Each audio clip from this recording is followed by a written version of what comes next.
tôi ra là cái điều như cái mình sát không sát thành nhiều cụ thể anh làm cụ ba cụ hình thành đến amasa cụ cái Christian Church áp tổ cái cụ amalo vai cô là yên sung na cái đó bác sĩ leo vào mình là chúng yên sung na cái đó thì là phát cái đó biết chẳng gì là cái cuộc thì biết lâu biết cái đám bè xe gì là biết là bắt tiền cái thằng hoa kia này gì không biết cái xe là spot đó xe đó ít mấy thế gì cái hà bộ cả đó không muốn nhìn thấy lúc giờ là phán, ôi, anh Assam là Assam kila, ông cái phát kila chân si, ông số mà họ sẽ kẹt, ông bên liên quan thì các ông kẹt trong vùng, ông sẽ kẹt hình như phàm vào sự bị quan phá hình của aseina hiện là baptisma sang đến umthei. Again, hilouva là baptisma đã sang đến cái lúc ấy thì tập bốn cam khát soi vàng là sân vàng là chân. Thông kiến hi hilouva hình baptisma sang đến là alom mà hay đấy. Asopipa hilouva thì umma missionary sắc chân sắc ta kita bang chân tiêu cũng là chân cái tiêu thì cũng là tiêu bang chân ông này chết là phát không lý chết có trong cái sầm mỏng gì cho chút cái phần không vào không xong là lý sáng đủ thì hung sẽ hàng như thế mà sẽ đàn em sẽ thế là hiện lecture là họ thực hiện bằng lời nói cái gì chứ pastor gì mà là hiện cũng sống cùng lắm thế ta pastor speech cái là thế này xong là chúng xong là lý xong là lá xong là đủ thì có cái này xong phát là thủ pháp bốn là thủ tiêu không là thủ lý địa chỉ là chúng ta chỉ là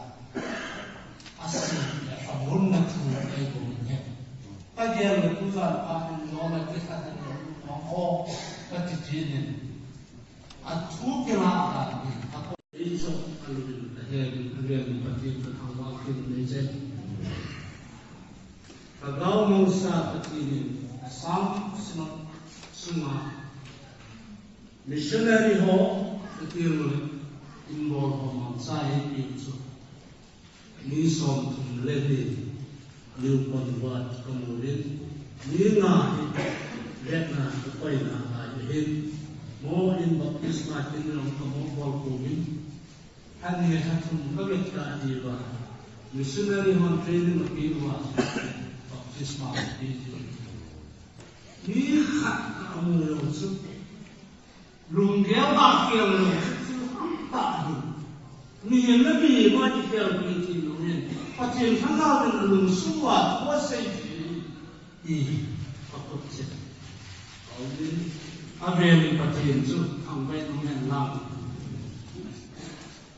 phát triển lùng biết là điều gì thì vậy cũng xong như là năm cái hệ chân mà sro ở bên bên cạnh tôi hiểu thì ở bên họ cũng theo họ pastor dia sang dia hokai orang kita tanya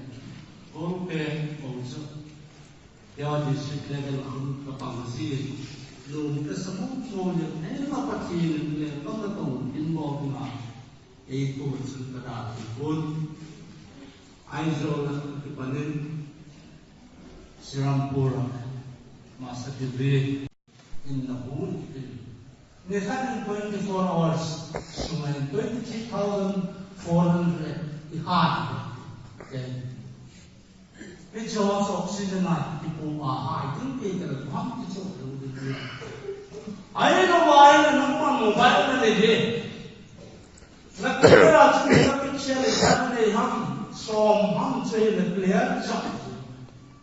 ấy quay thì với mình chỉ một xe nào chúng phải là cái xe chỉ có cái picture aha